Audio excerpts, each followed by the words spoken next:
প্রত্যেক বছরে না এবছরেও এই দুনাইপুর গ্রাম্য হরিবাস প্রাঙ্গণে শ্রী শ্রী ভগবানের ভুবন মঙ্গল হরি নাম সংকীর্তনের আয়োজন হয়েছে। আর সেই উপলক্ষে আমরা সকলে সমবেত হয়েছি ভগবানের নাম গুণ কীর্তন আস্বাদন করবার জন্যে। তো কীর্তনের শুরুতেই আমরা দেখুন একটি সংস্কৃত শ্লোক আস্বাদন করলাম। এই শ্লোকটির যিনি রচয়িতা ছিলেন তিনি মহাপ্রভুর শিক্ষকের শিক্ষক ছিলেন। পুরীর রাজা প্রতাপরুদ্রের গুরুদেব ছিলেন, যার নাম ছিল সার্বভৌম ভট্টাচার্য মহাশয়। চৈতন্যের আবির্ভাব নিয়ে বলতে গিয়ে তিনি এই শ্লোকখানি রচনা করেছিলেন। চৈতন্য কেন আমাদের মাঝে এসেছে? দেখুন, চৈতন্যের আবির্ভাব নিয়ে বহু মহাজন বহু কথা এই জগতের মাঝে বলে গেছেন। যার যার দৃষ্টিভঙ্গি দিয়ে তারা চৈতন্যকে যেভাবে দেখেছেন তারা সেইভাবে তাদের মনের কথা ব্যক্ত করেছেন। যেমন রূপ গোস্বামীপাদ বললেন যে চৈতন্য কেন এসেছেন না, যে প্রেম দেবতার দুর্লভ ছিল, যে প্রেম গোলকে গোপনে ছিল, যার সন্ধান কেউ জানতো না, সে অনার্পিত চরিং চিরাত করুণাবতীর্ণ কলৌ সমর্পয়িতুম নত উজ্জ্বল রসাংশ ভক্তি শ্রিয়াম হরিপুরাট সুন্দর দ্যুতি কদম্ব সন্দীপিত সদা হৃদয় কন্দরে স্ফুরত বসুচি নন্দন। অর্থাৎ যার সন্ধান কেউ জানতো না, যা চির গোলকে গোপনে ছিল, সেই দেবতার দুর্লভ যে প্রেম, সেই প্রেম দান করবার জন্য চৈতন্য আমাদের মাঝে অবতীর্ণ হয়েছে। এটা রূপ গোস্বামীপাদ বললেন। আবার মহাপ্রভুর খুব ছেলেবেলার বন্ধু ছিলেন, একই টোলে দুজনে ছেলেবেলা থেকে পড়াশোনা করতেন। মহাপ্রভুর খুব প্রিয় বন্ধু স্বরূপ দামোদর। ও মায়েরা, এই যে আপনারা যদি এত কথা বলেন তাহলে আমি যা বলছি আপনারা শুনবেন কি করে? একটু চুপ করুন। আমাকে এত পয়সা খরচা করে নিয়ে এসেছেন, অথচ আপনারাই যদি চিৎকার করে যান তাহলে আমার কথা শুনবেন কি করে? পরে তো সমালোচনা হবে, কি কীর্তন হলো রে বাবা, কিছু বুঝতে পারলাম না। মন দিয়ে শুনুন। মহাপ্রভুর খুব ছেলেবেলার বন্ধু ছিলেন স্বরূপ দামোদর। সে স্বরূপ দামোদর আবার চৈতন্যের আবির্ভাব নিয়ে বলতে গিয়ে বললেন যে চৈতন্য কেন এসেছেন না, তিনটি কারণে এসেছে। একটা হলো রাধারানীর প্রেম কেমন সেটা জানার জন্য, আর একটা হলো কৃষ্ণের নিজে কেমন সেটা জানার জন্য, আর 3 নম্বর হলো কৃষ্ণ ভালোবেসে জগতের ভক্ত কি সুখ পান। এই তিনটি কারণে চৈতন্য আমাদের মাঝে আবির্ভাব হয়েছে। কিন্তু এই যে রূপ গোস্বামী বলুন আর স্বরূপ দামোদর বলুন, এরা ছিলেন মহাপ্রভুর খুব প্রিয় মানুষ। ভক্তির নয়ন দিয়ে সর্বদা মহাপ্রভুকে দেখতেন। এই জন্য তারা তাদের মনের ভাষা যেটা বললেন চৈতন্যের আবির্ভাব নিয়ে, এর সবই হলো ভক্তি তত্ত্বের কথা। কিন্তু যারা যুক্তিবাদী, যারা পণ্ডিত হন, তারা দেখবেন যুক্তি ছাড়া কিছু বিশ্বাস করেন না। এই জায়গাটায় সমস্যা। ভক্ত আর পণ্ডিতের পার্থক্যটা এখানে। ভক্ত দেখবেন কোনো বিচারই করে না, যা দেখে সেটা ভক্তি ভরে গ্রহণ করে। কিন্তু যারা পণ্ডিত হন তারা কিন্তু যুক্তি ছাড়া কিছু বিশ্বাস করেন না। তারা বললেন, এই সার্বভৌম ভট্টাচার্য তিনি ছিলেন ভারতবর্ষের 5 জন পণ্ডিতের একজন। তখনকার দিনে প্রচন্ডভাবে তিনি যুক্তিবাদী ছিলেন। তিনি চোখে যেটা দেখতেন সেটাই তিনি বিশ্বাস করতেন। তিনি বললেন যে কোথায় গোলক, কোথায় সেই বৈকুণ্ঠ, কোথায় দেবতার দুর্লভ প্রেম, কার প্রেম কোথায় ছিল আর কি দেবার জন্য চৈতন্য এলেন, ওসব জেনে আমাদের লাভ নেই। আমি চৈতন্যকে সামনাসামনি যেরকম দেখছি, সেই আমার দেখার দৃষ্টিভঙ্গি দিয়ে চৈতন্যের আবির্ভাব নিয়ে আমি দুটো কথা এই জগতে বলতে চাই। সেটা বলতে গিয়ে তিনি এই শ্লোকখানি লিখলেন, কি বৈরাগ্য বিদ্যা নিজ ভক্তি যোগম শিক্ষার্থমেক পুরুষ পুরাণ শ্রীকৃষ্ণ চৈতন্য শরীরধারী কৃপাম্বুধির্যস্তমহং প্রপদ্যে কৃপাম্বুধির্যস্তমহং প্রপদ্যে হরি ওম। অর্থাৎ বৈরাগ্য বিদ্যা নিজ ভক্তি যোগম। বৈরাগ্য কি বস্তু যদি চৈতন্য আমাদের মাঝে না আসতেন আমরা কলির জীব জানতাম। বৈরাগ্য কাকে বলে? এই প্রাকৃত জগতে দেখবেন আমরা প্রত্যেকটা মানুষ, এই যে আমরা বাস করছি, আমরা বসত করি বা আমরা জীবন যাপন করি, আমাদের প্রত্যেকের মধ্যে কিছু না কিছু বৈরাগ্য সবার মধ্যেই থাকে। জগতে 6 প্রকারের বৈরাগ্য আছে, তার মধ্যে 2টো বৈরাগ্য আমাদের প্রত্যেকটা মানুষের মধ্যে খুব প্রখরভাবে আছে। একটা হলো মর্কট বৈরাগ্য আর একটা হলো শ্মশান বৈরাগ্য। মর্কট বৈরাগ্য মর্কট মানে হলো বানর, মানে বানরের ন্যায় বৈরাগ্য। সেটা কিরকম? বানর দেখবেন খুব প্রভু ভক্ত হয়। আপনি যদি একটা বানর পোষেন, বানর আপনার সব কাজ করে দেবে, এমনকি বাজারের লিস্টি করে হাতে ধরিয়ে দেবেন, বাজার পর্যন্ত করে এনে দেবে, কিন্তু সমস্যাটা কোথায় জানেন?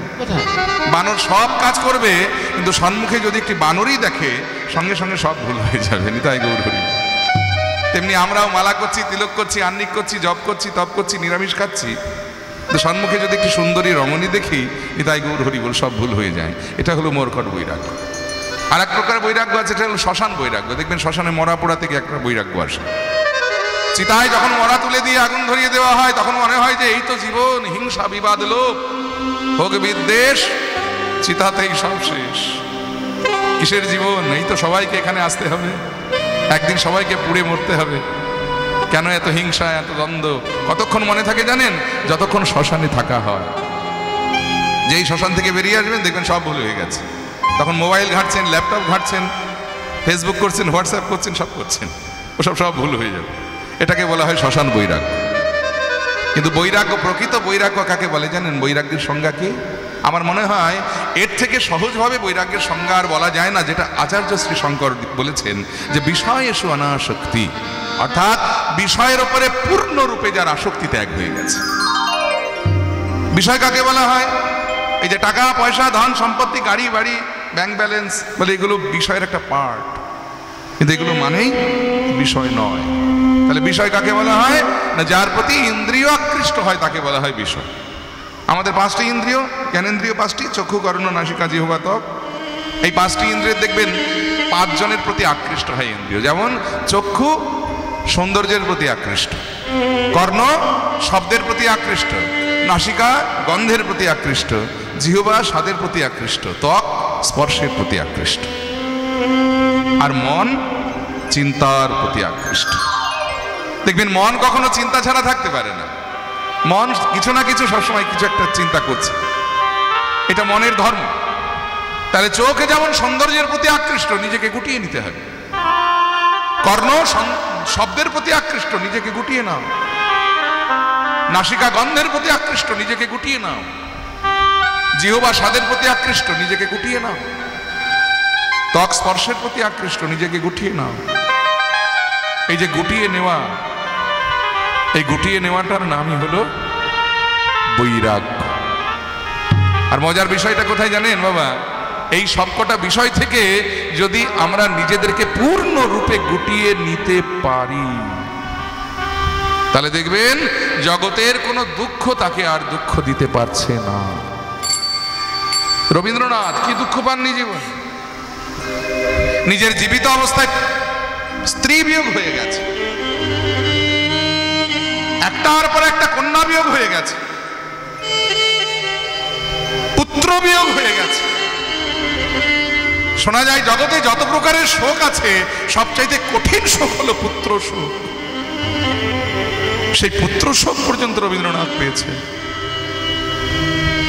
কিন্তু তাই বলে কি তিনি কবিতা লিখতে ভুলে গেছেন? তাই বলে কি তিনি গান লিখতে ভুলে গেছেন? ভুলেননি। কেন জানেন? কারণ তার হৃদয়ে ছিল তীব্র বৈরাগ্য। এই যে নিজেকে গুটিয়ে নেওয়া, প্রত্যেকটা বিষয় থেকে নিজেকে পূর্ণরূপে গুটিয়ে নেওয়া, এই গুটিয়ে নেওয়াটার নামই হলো বৈরাগ্য। মহাপ্রভু কি কঠিন বৈরাগ্য, তীব্র বৈরাগ্য তার মধ্যে ছিল ভাবুন। একটা মাত্র বহির্বাস, সেটা পরেই সমুদ্রে স্নান, সেটাই অঙ্গে শুকিয়ে, সেটাই পরিধান। শুধু তাই নয়, পুরীধামে 12টা বছর মহাপ্রভু যে গৃহে জীবনযাপন করেছেন, সেটা পুরীর রাজা প্রতাপ রুদ্রের রাজসভার রাজপণ্ডিত কাশী মিশ্রের আঙিনায় ওই যে গম্ভীরা, যার আয়তনটা হলো 6 ফুট বাই 6 ফুট, দৈর্ঘ্য আর প্রস্থ হলো 6 ফুট বাই 6 ফুট, আর মহাপ্রভু নিজে ছিলেন 7 ফুট লম্বা। তাহলে একটা 7 ফুট লম্বা মানুষ একটা 6 ফুট বাই 6 ফুট ঘরে 12টা বছর জীবনযাপন করেছেন। কি করে সম্ভব এটা? আমরা 2 দিন পারবো না, আর সেখানে 12টা বছর। গ্রন্থে বর্ণনা আছে যে শীতের দিনে মহাপ্রভু যখন ওই ঘরে শয়ন করতেন, তখন পাটা ঘরের বাইরে রেখে, কারণ গোটা দেহটা তো ঘরের মধ্যে ধরতো না, পাটা ঘরের বাইরে রেখে মাথাটা ঘরের ভিতরে রাখতেন। আর গরমের দিনে মাথাটা ঘরের বাইরে রেখে পাটা ঘরের ভিতরে রাখতেন। তীব্র সন্ন্যাস, সমস্ত লক্ষ্মীর বিলাস পরিত্যাগ করে দিয়েছিলেন। কোনো বিলাসিতা তার জীবনে ছিল না, মাত্র একটা বহির্বাস, সেটাই পরিধান, সেটাই অঙ্গে, সেটাই স্নান, সেটাই পরিধান, আবার সেটাই অঙ্গে শুকিয়ে সেটাই পরিধান। এই ছিল মহাপ্রভুর জীবনযাপন। আর ভিক্ষা করে মহাপ্রভুর ভক্তরা যা এনে দিতেন, গোবিন্দ সেটা রন্ধন করে, গোবিন্দ মানে মহাপ্রভুর গুরু ভাই, ঈশ্বরপুরীর আর একজন শিষ্য, সে মহাপ্রভুর সেবা করবার জন্য ঈশ্বরপুরী তাকে পাঠিয়েছিলেন পরিধান। সে মহাপ্রভুর রন্ধনের দায়িত্বটা নিয়েছিলেন, রন্ধন করে মহাপ্রভুকে দিতেন। এই তার ছিল জীবনযাপন। আর যতক্ষণ এইটুকু সময় বাদে, বাদ বাকি সময় অন্তরঙ্গ 3.5 জন ভক্ত নিয়ে শুধু রস আস্বাদন। এই যে সন্ন্যাস, এই যে বৈরাগ্য, এই বৈরাগ্য কাকে বলে আমরা জানতাম না যদি চৈতন্য আমাদের মাঝে না আসতেন। চৈতন্য কৃপা করে এসেছিলেন বলেই আমরা জানতে পেরেছি যে বৈরাগ্য কাকে বলে। তাই বললেন যে বৈরাগ্য বিদ্যা নিজ ভক্তি যোগম। শুধু বৈরাগ্যই নয়, তার সঙ্গে আমার ভক্তি মিশ্রিত। শুষ্ক বৈরাগ্যের মূল্য নেই বাবা। ওই যে দিন রাত রামদেবের মতো শুধু বসে বসে ফস ফস করলাম না, ওটাও দরকার আছে, কিন্তু তাই বলে ওটাই সব নয়। ভক্তিটা মিশ্রিত থাকতে হবে।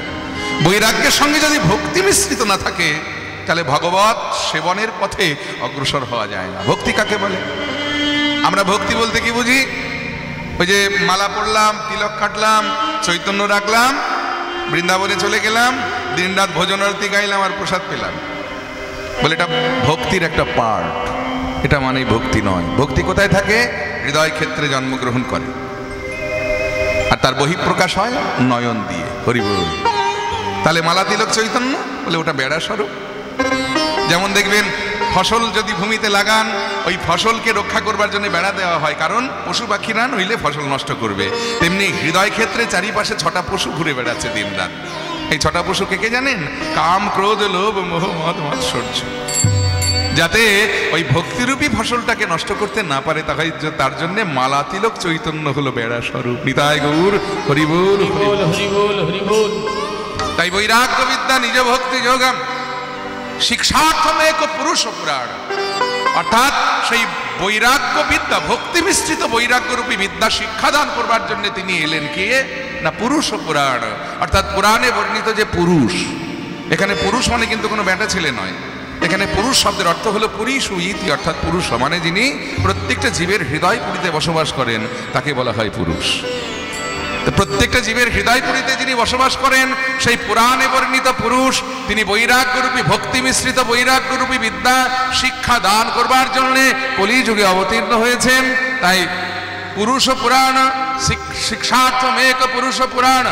তিনি কিভাবে এলেন না? শ্রীকৃষ্ণ চৈতন্য শরীর ধারী, অর্থাৎ শ্রীকৃষ্ণ চৈতন্য শরীর ধারণ করে কৃপাম্বুধিরিজস্তমহং প্রপদ্যে, অর্থাৎ কৃপা হতে কৃপাবিন্দু দান করবার জন্য আমাদের মধ্যে এলেন। নিতাই গৌর হরি বল, হরি বল, হরি বল। সেই মহাপ্রভুর রাতুল রাঙা চরণে প্রণাম জানিয়ে আমরা আস্বাদন করছি আমাদের বর্তমান পরিবেশিত লীলা কৃষ্ণ সখা সুদাম। জয় নিতাই। আগে একটু গৌর কথা আস্বাদন করে নেব, তারপরে কৃষ্ণ সুদামার কথা আমরা শুনবো। মহাজন লীলার এক পাশে দাঁড়িয়ে বললেন যে জয় জয় জগন্নাথ শচির নন্দন, ত্রিভুবনে করে যাহার চরণ বন্দন। গীতাতে ভগবান বলেছেন যে যদা যদা হি ধর্মস্য গ্লানি ভবতু ভারত অভ্যুত্থানম অধর্মস্য তদাত্মানং সৃজাম্যহম পরিত্রাণায় সাধুনাং বিনাশায় চ দুষ্কৃতম ধর্ম সংস্থাপনার্থায় সম্ভবামি যুগে যুগে। যখন যখন ধর্ম অধর্মে পরিণত হয়, ঠিক তখনই অধর্মকে সমূলে উৎপাটন করতে, সাধুদের পরিত্রাণ করতে, পাপীদের উদ্ধার করতে আমি যুগে যুগে অবতীর্ণ হই। তার প্রমাণ আমরা পেলাম। ওই যে মহাজন বলেছেন, শুনেছি সেই পুরা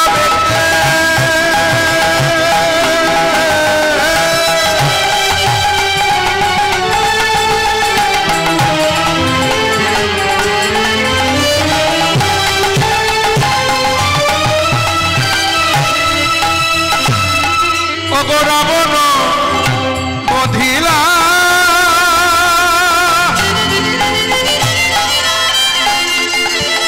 আরে গোলকের গোপ প্রকাশ করিলা। আবার শুনেছি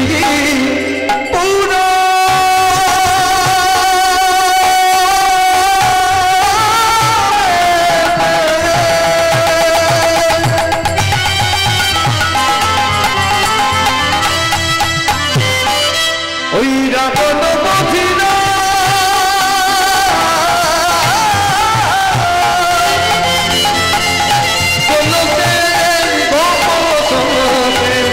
প্রকাশ করিলা শুনেছি পুরো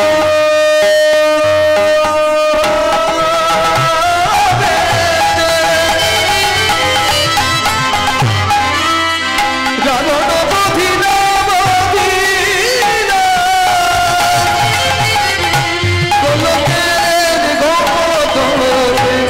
প্রকাশ করিলা সেধে যেছে আকাশে দেখেছে যে প্রেম গোলকে গোপনে ছিল সেধে যেছে প্রেমে গোলকে গোপনে ছিল সে দেখেছে প্রেম গোলকে গোপনে ছিল আমার গৌরে এনে দান করিল। গোপনে ছিল আমার গৌরে এনে দান করিল। গোপনে ছিল আমার দান করিল গোলকে গোপনে ছিল গোপনে ছিল দান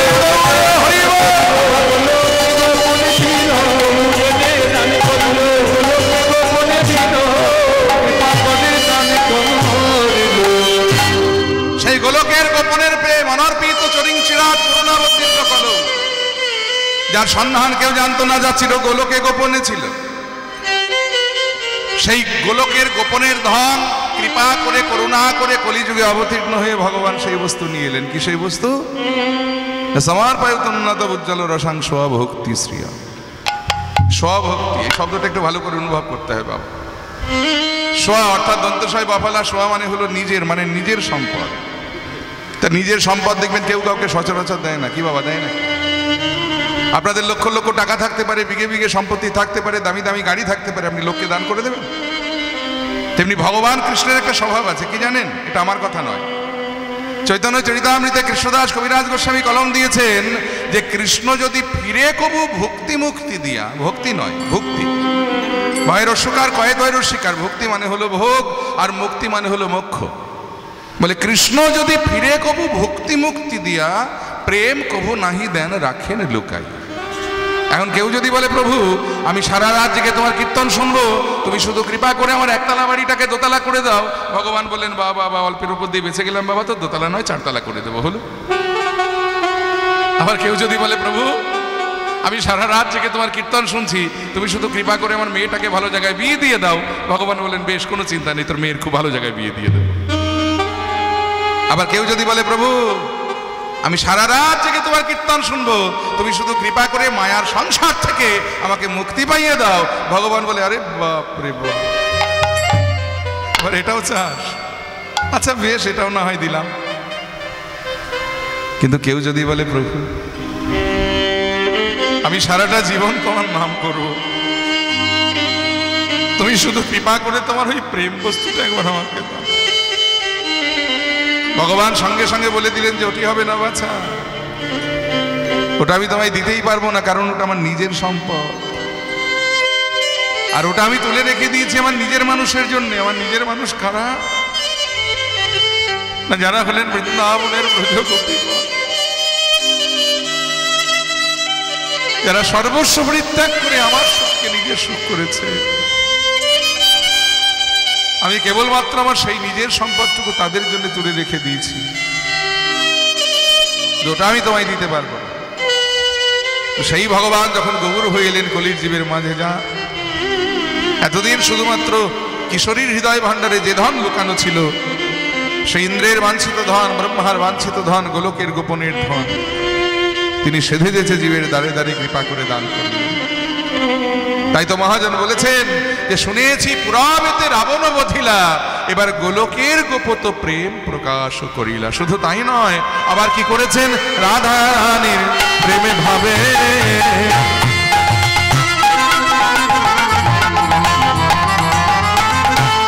নেবে গোরা অবতার ওই রাধা রানীর প্রেমে ভাবে আগাগোড়া অবতার হরিনাম মহামন্ত্র করিলেন প্রচার ওই হরিনাম মহামন্ত্র করিলেন প্রচার হাতে ধরে আর পায়ে পড়ে হাতে ধরি আর পায়ে পড়ে হরি বলিলেন আর বলা দিলেন হাতে ধরে আর পায়ে পড়ে হরি বলিলেন আর বলা হাতে ধরে আর পায়ে পড়ে হরি বলিলেন আর বলা দিলেন বলি ধুলায় গড়া গড়ি হরি বলিলেন আর বলা ওই না ধুলায় গড়া গড়ি হরি বলিলেন আর বলা আহা ধুলায় গড়া গড়ি ধুলায় বড়া গৌরী হরি বলিলেন আর বলা ধুলায় বড়া গৌরী হাতে ধরে আর পায়ে পড়ে বাসুদেব ঘোষে কহে হরিজন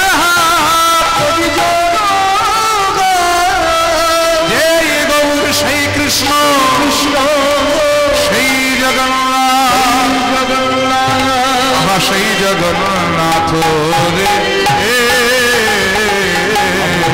কৃষ্ণ সেই জগন্নাথ রে কৃষ্ণ হে জগন্নাথ কৃষ্ণ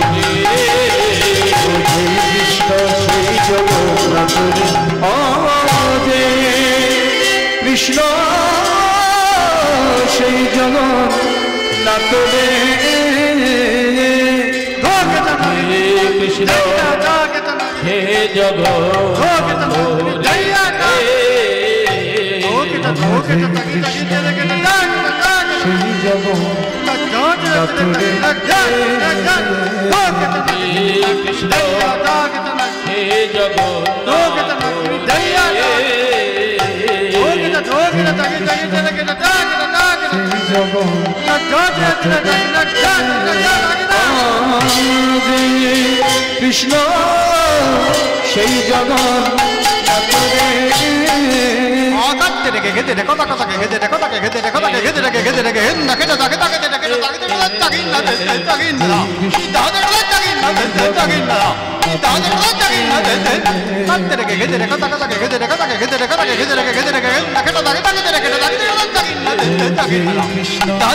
কৃষ্ণ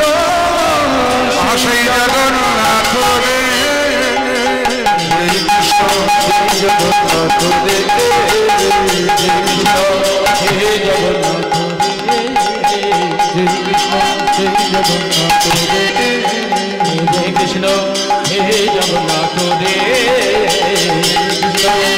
জগন্নাথ রে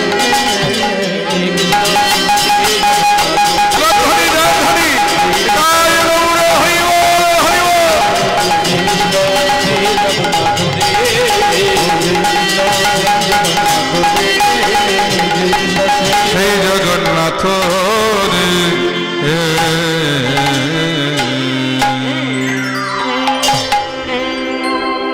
জানি তাই গৌর হরি বল। চলুন সবাই মিলে এবার একটু বৃন্দাবনে যাব। কারা কারা যাবেন হাত তুলুন তো দেখি। বৃন্দাবনে কারা যাবেন? সবাই, তবে দেহ নিয়ে নয়, অনেক দূরের পথ। ভক্ত চতুর একটু চাতুরালি করবো যাতে তাড়াতাড়ি বৃন্দাবনে পৌঁছতে পারি। আর সেটা যদি আমরা যাই আমাদের মন নিয়ে, তাহলে এই মুহূর্তে এক্ষুনি আমরা বৃন্দাবনে পৌঁছতে পারি। কিন্তু বৃন্দাবন কোথায়? যেখানে সাধুগুরু বৈষ্ণবের আগমন, সেই তো মধুর বৃন্দাবন। যেখানে হয় হরি নাম সংকীর্তন, সেই তো মধুর বৃন্দাবন। তাহলে আসুন আমরা সবাই মিলে এই বৃন্দাবনে আমরা আমাদের মনটাকে বলবো, চলে রে আমার মন সেই মধুর বৃন্দাবন, যমুনা পুলিনে যেথায় তমালের চলে রে আমার ওই মধুর বৃন্দাবন যমুনা ফুলের দেখা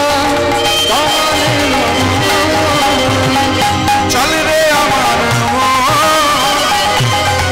মধুর বৃন্দাবন আহা যমুনা ফুলের যেথায় কমলের মন। চলে রে আমার ওই মধুর বৃন্দাবন যমুনা ফুলের দেখা কমলের যেথা ললিতা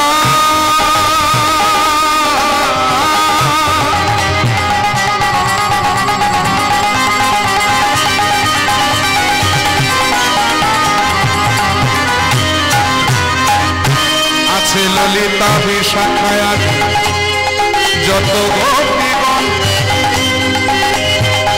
আরে রাধা পূর্ণ শ্যামে পূর্ণ গিরি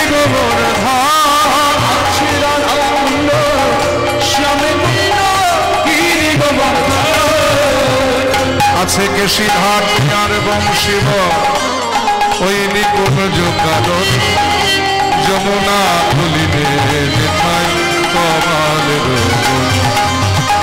চলে রে আমার ওই মধুর বৃন্দাবন যমুনা ফুলের কমলের যেথায় শ্রীদাম সুদাম দাম বসু যত সখাগণ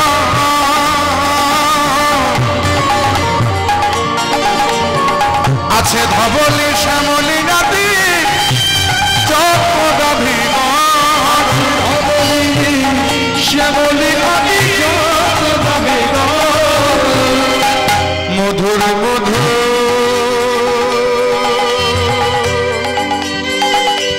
বংশী বাজে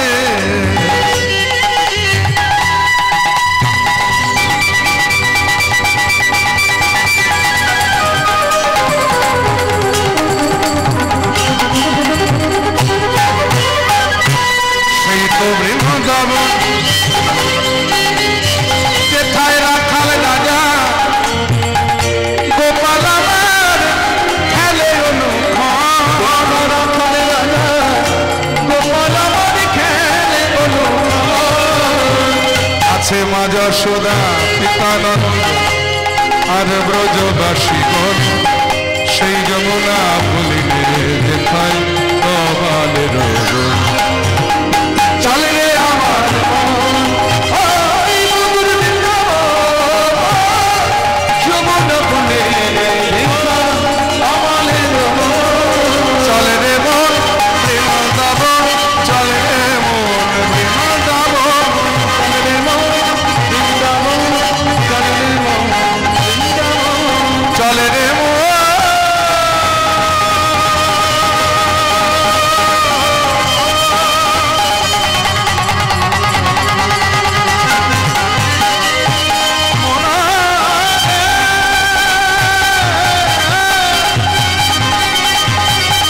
চলে রে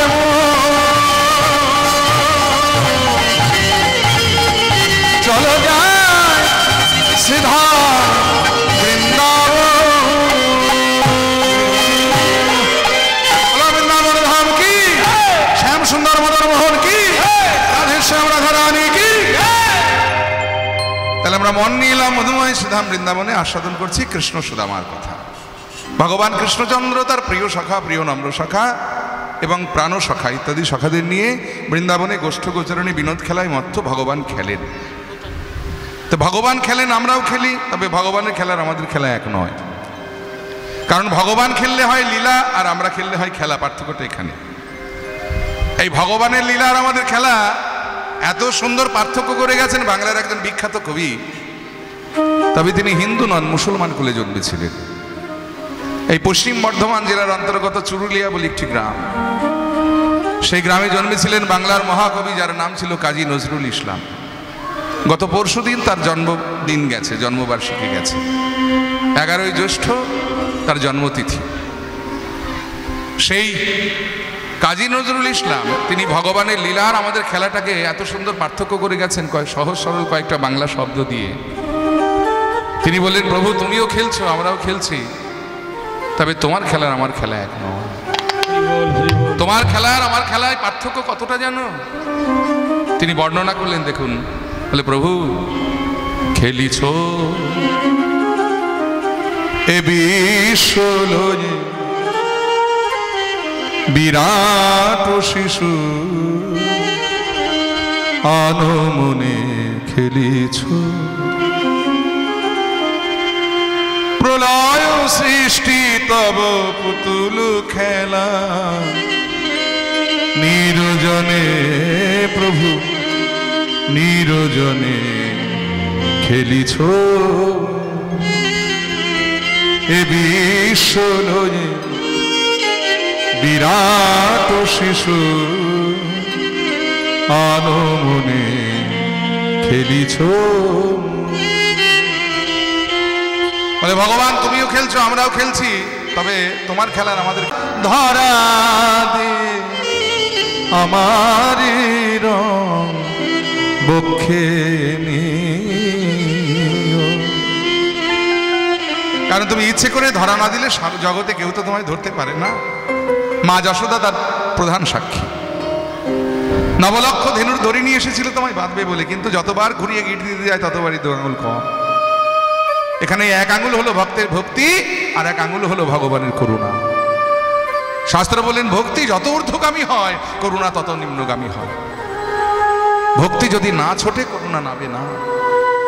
তাই তুমি সাধ করে নাথ ধরা দিয়ে আমারি রং বক্ষে নিও। এই হৃদ কমলে রাঙা রেণু রাঙাবে ওই উত্তরী,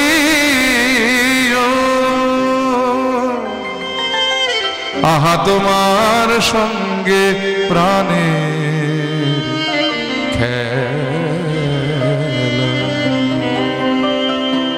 তাই ভগবান যদি জেতায় তবেই আমরা জিতি, ভগবান যদি হারায় তবেই আমরা হারি। সে ইচ্ছে করে না হারলে এই জগতে কারো সাধ্য নেই তাকে হারায়। আজকে ইচ্ছে করে ভগবান খেলাতে হারবেন বলে ওই ছেঁদা পাতাটা নিজের হাতে তিনি রেখে দিয়েছেন।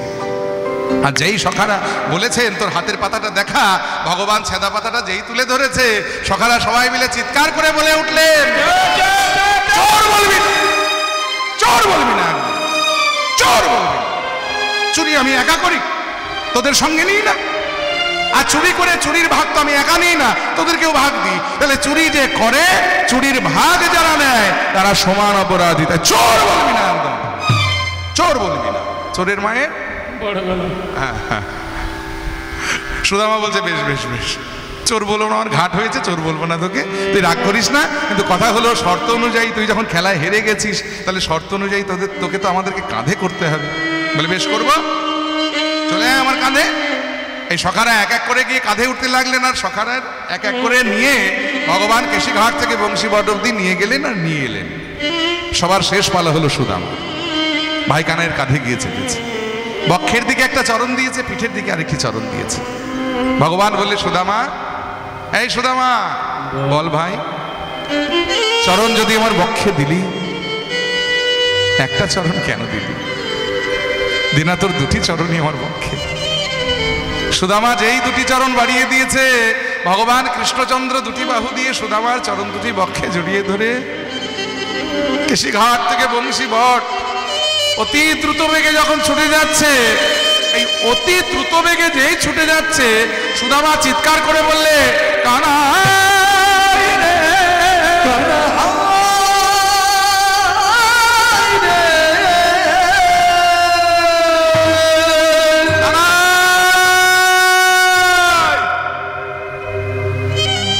কানাই, এত জোরে জোরে যাস না, এত জোরে গেলে আমি যদি তোর কাঁধ থেকে পড়ে যাই। ভগবান হাসতে হাসতে বললে, সুদামা রে, আমার স্বভাব কেমন জানিস? এই জগতে আমি সহসা কাউকে ধরি না,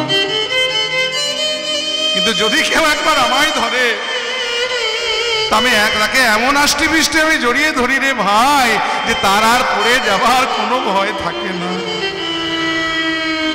আমি যে তোকে ধরেছি, তোর পড়ে যাবার কোনো ভয় না।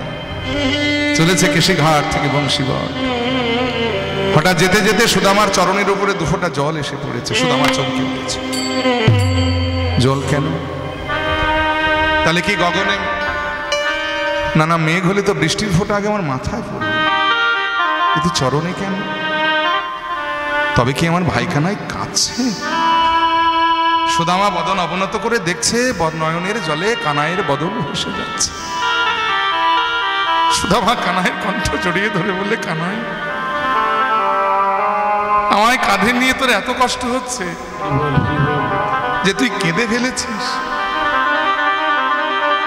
অথচ একটাবার আমায় বলতে পারলি না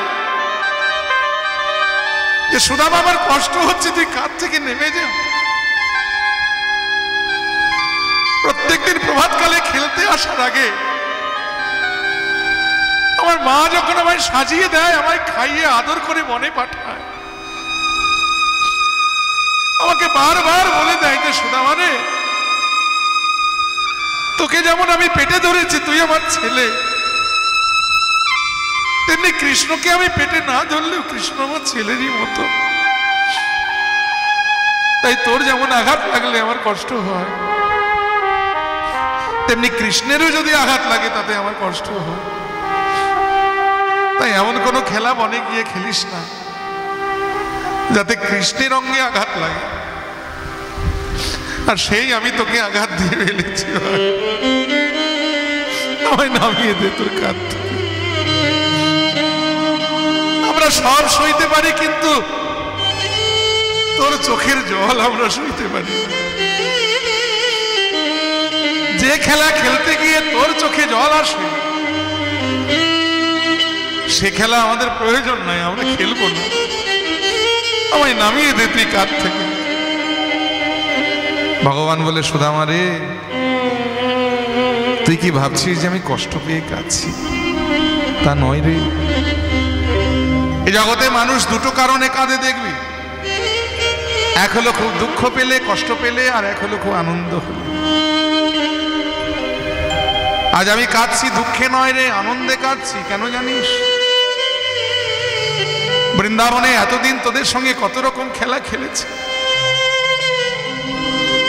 কতদিন তোদের কাঁধে চড়েছি, কিন্তু আমার জানা ছিল না যে কাঁধে চড়ার থেকে কাঁধে করাতে এত বেশি আনন্দ। আজ তোদের কাঁধে করে আমার এত আনন্দ হচ্ছে যে আমি আনন্দে কেঁদে ফেলেছি, আমার নয়নে জল এসে গেছে। সুদামা কানাইয়ের কণ্ঠ জড়িয়ে ধরে বলছে, কানাই এত ভালোবাসিস আমায়, আমার জন্য তোর হৃদয়ে এত ভালোবাসা, এতই যদি ভালোবাসিস আমার একটা প্রার্থনা রাখবি ভাই। বলে, কি? ভাই কানাই রে, আবার যদি আমার জন্ম হয়, তবে যেন তোর সঙ্গ ছাড়া করিস না ভাই। ভাই কানাই রে,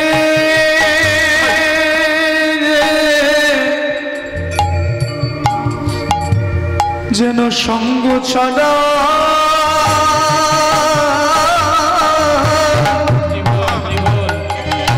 করিস না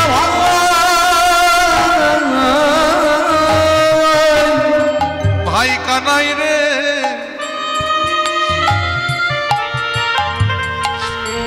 যেন সঙ্গ ছাড়া আমায় করিস না ভাই। ভাই কানাই রে,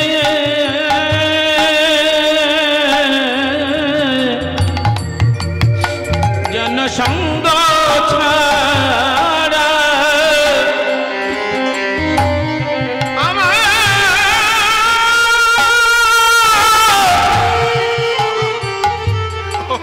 করিস না ভাই। শুধু এ জন্মে নয়, প্রতি জন্মে জন্মে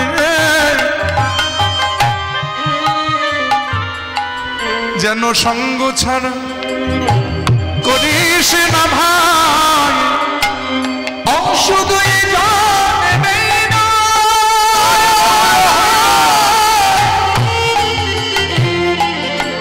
ভাই কানাই রে প্রতি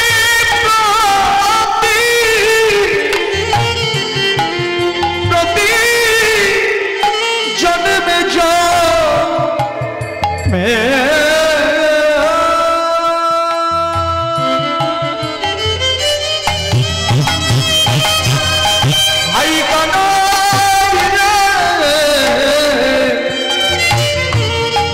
সঙ্গ ছড়া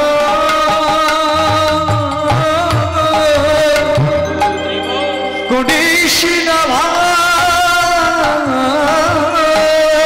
শুধু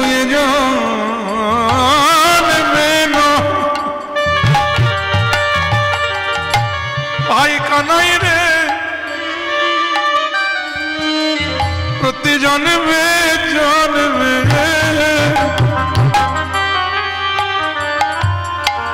যেন সঙ্গ ছাড়া আমায় করিস না ভাই, বলিয়ে জন্মে না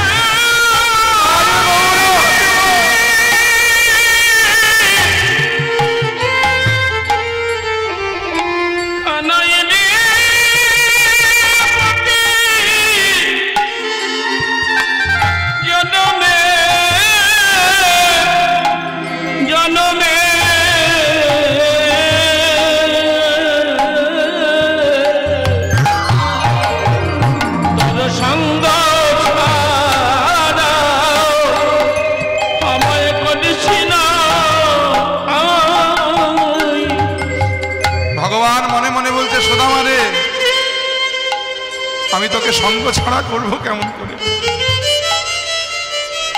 কারণ জন্মে জন্মে তুই যে আমার সঙ্গ পাবার বাসনা করেই জন্মগ্রহণ করেছিস। তোর মনে নেই তুই ত্রেতা যুগে কে ছিলি? এই সুদামা ত্রেতা যুগে কে ছিল জানেন?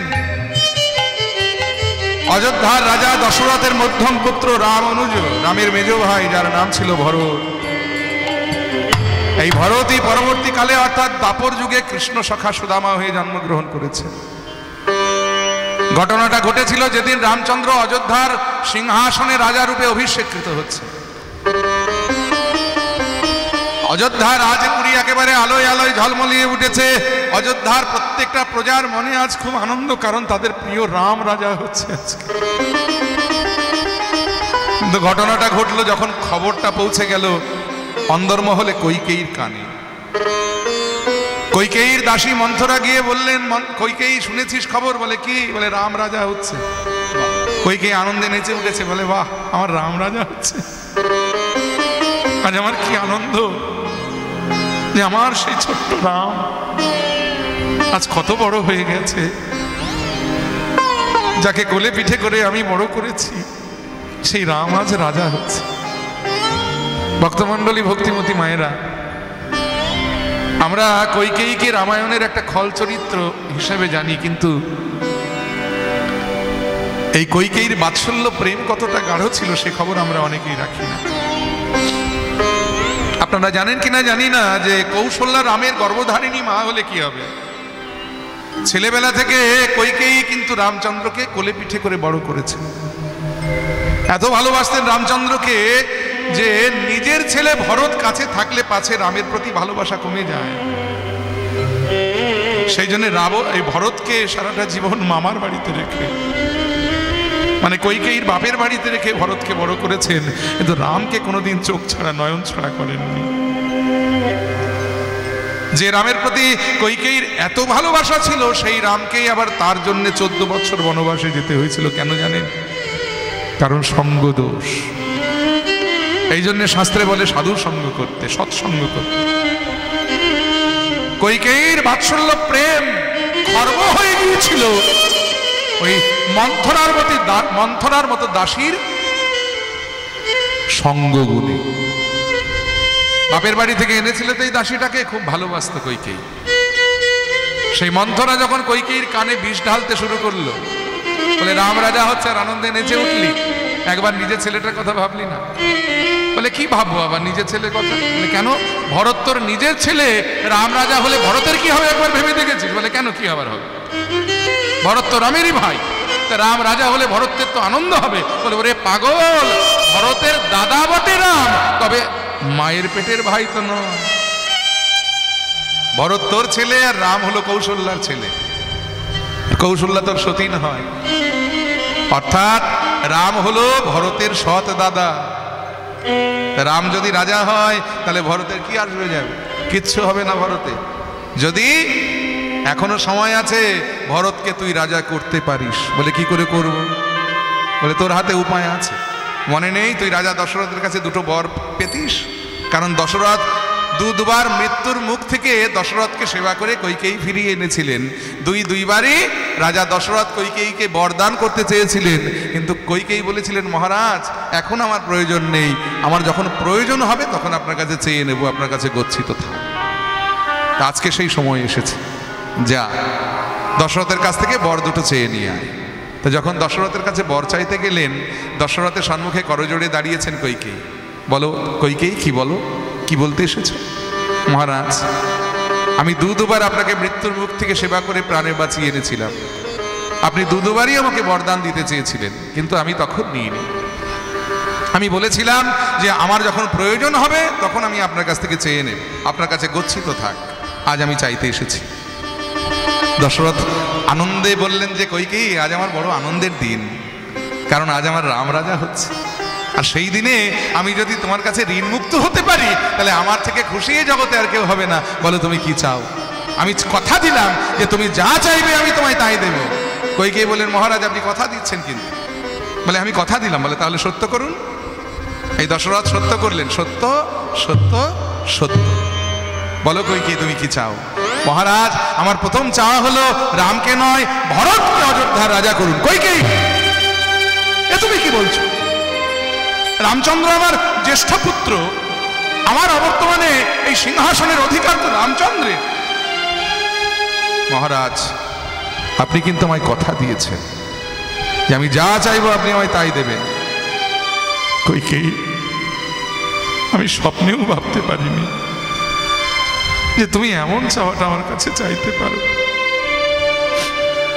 তুমি দুবার আমাকে মৃত্যুর মুখ থেকে সেবা করে ফিরিয়ে এনেছিলে, সেই জন্য আমি তোমার কাছে ঋণী। তাই সত্য যখন করেছি আমি কথা দিলাম যে আমার যত কষ্ট আমি ভরতকেই অযোধ্যার রাজা করব। মহারাজ আমার আরেকটি চাওয়া আছে। আর কি চাইবে তুমি বলো? যে চাওয়া তুমি চেয়েছো তাতেই তুমি আমার পাঁজর ভেঙে দিয়েছো, তবু যখন কথা দিয়েছি আমি তোমায় দেব, বলো তোমার আর চাওয়া কি আছে? মহারাজ আমার দ্বিতীয় চাওয়া হলো ওই রামচন্দ্রকে 14 বৎসরের জন্য বনবাসে পাঠিয়ে দিন। না বলো না,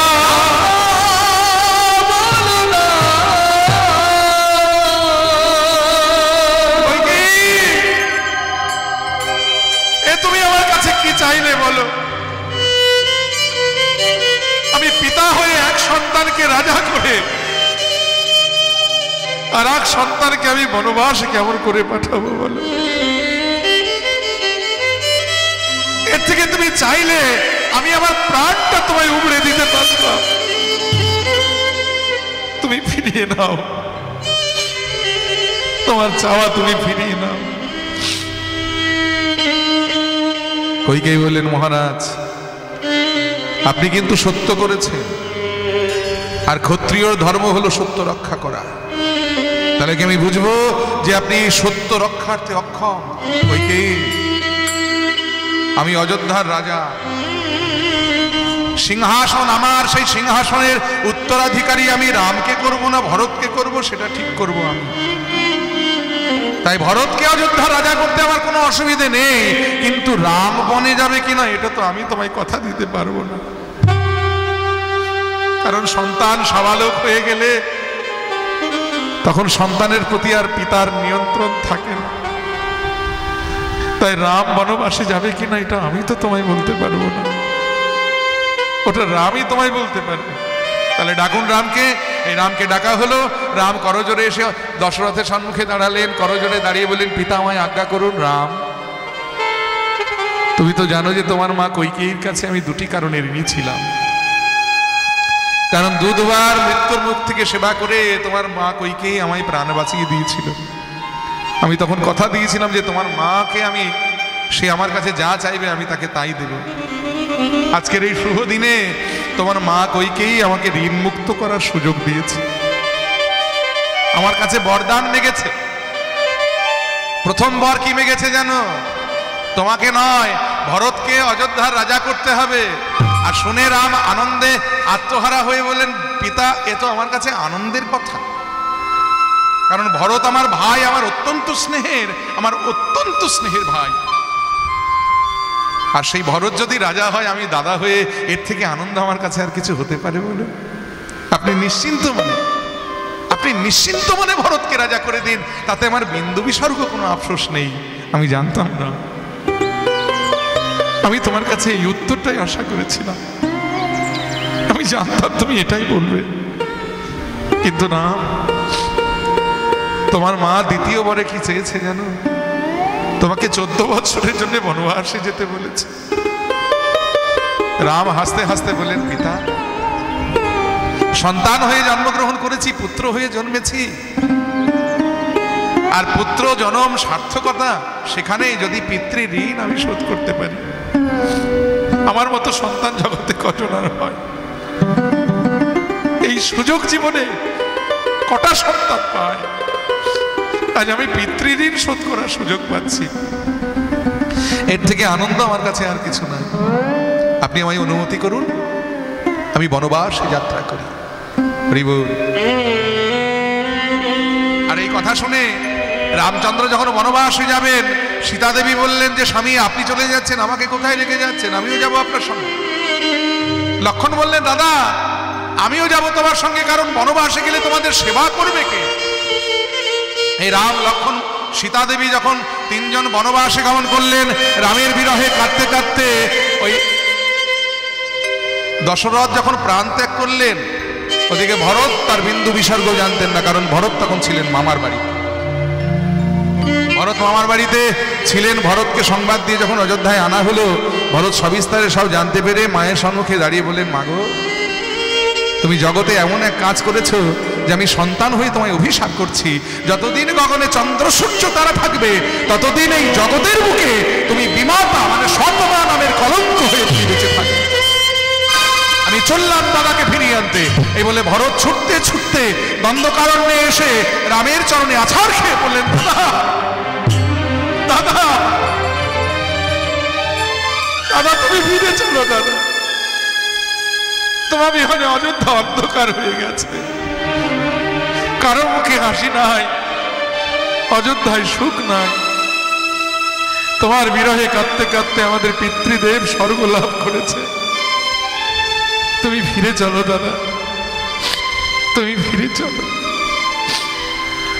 রামচন্দ্র বলে, ভরত তুই এসেছিস ভাই, আমি এই ভয়টাই পেয়েছিলাম জানিস, কারণ আমার দৃঢ় বিশ্বাস ছিল যে অযোধ্যায় ফিরে যখন তুই সব শুনতে পাবি, তুই আমার কাছে না এসে থাকতে পারবি না। কারণ আমি তো জানি যে তুই আমার কতটা স্নেহের। কিন্তু ভাইরে, আমায় তুই ক্ষমা কর, আমার যে অযোধ্যায় ফেরা হবে না। কেন দাদা? আমি এত আশা করে তোমায় নিতে এসেছি। ওরে, আমি যে পিতৃ সত্য পালনের তরে এসেছি, কিন্তু দাদা আমি তো তোমার ভাই। তাহলে ভ্রাতৃত্বের ভালোবাসার কোনো মূল্য নাই? আছে রে ভরত, আছে। তুই আমার ভাই, জগতে এর থেকে বড় সম্বন্ধ আর কিছু নাই। কিন্তু আমি তো পিতারও সন্তান। পুত্র হয়ে যদি পিতৃ ঋণ শোধ করতে না পারি, তাহলে পুত্র হয়ে জন্মগ্রহণ করা যে আমার বিফল হবে। আমায় ক্ষমা কর ভাই, আমি অযোধ্যায় ফিরতে পারবো না, তোর কথা রাখতে পারবো না। ভরত বললেন, বেশ, তাহলে কথা দাও, 14 বৎসর পূর্ণ হলে তুমি যেখানেই থাকো না কেন, তুমি অযোধ্যায় আমার কাছে ফিরে আসবে। কথা দিলাম ভরত, 14 বৎসর পূর্ণ হয়ে গেলে আমি যেখানেই থাকি না কেন, আমি ঠিক তোর অযোধ্যায় ফিরে আসব। দাদা তাহলে তোমার পাদুকা জোড়া আমায় দাও, তোমার পাদুকা জোড়া মাথায় করে আমি অযোধ্যায় নিয়ে যাব। সিংহাসনে তোমার পাদুকা রেখে আজ থেকে আমি মাটিতে বসে বসে তোমার নামে অযোধ্যার শাসনভার কাঁধে তুলে নেব, আমি রাজধর্ম পালন করব। রামের পাদুকা মাথায় নিয়ে ভরত যখন অযোধ্যায় ফিরে এলেন, 14টা বৎসর ভরত ওই রামের পাদুকা সিংহাসনে রেখে রামের নামে অযোধ্যার শাসনভার কাঁধে তুলে নিলেন, মাটিতে বসে বসে তিনি রাজধর্ম পালন করলেন। 14 বৎসর পরে যখন লক্ষ্মণ আর সীতাকে নিয়ে রামচন্দ্র অযোধ্যায় ফিরে এলেন, এসে দেখছে তার পাদুকা তখনও সিংহাসনে রেখে ভরত মাটিতে বসে বসে রাজধর্ম পালন করছে। ছুটে গিয়ে ভরতকে জড়িয়ে ধরেছে রামচন্দ্র, ভরত এত ভালোবাসি সময়, আমার প্রতি তোর এত ভালোবাসা, এত শ্রদ্ধা যে 14টা বৎসর তুই আমার পাদুকা সিংহাসনে রেখে রাজা হয়েও তুই ভিখারির মতো মাটিতে বসে বসে জীবন যাপন করেছিস, শুধুমাত্র আমায় সম্মান জানাবার জন্য। ভরত রে ভাই আমার, আমি এই ভালোবাসার ঋণ কি দিয়ে শোধ করবো বল, বল তুই কি চাস?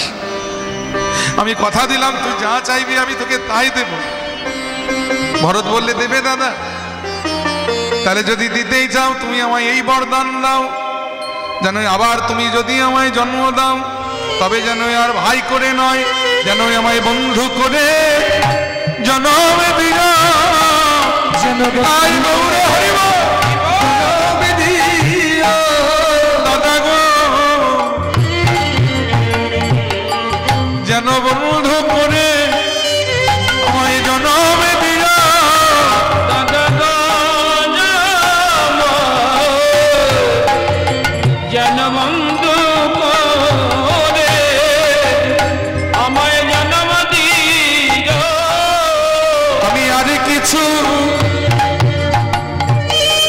চাই না দাদা গো, যেন বন্ধু করে জনম দিও।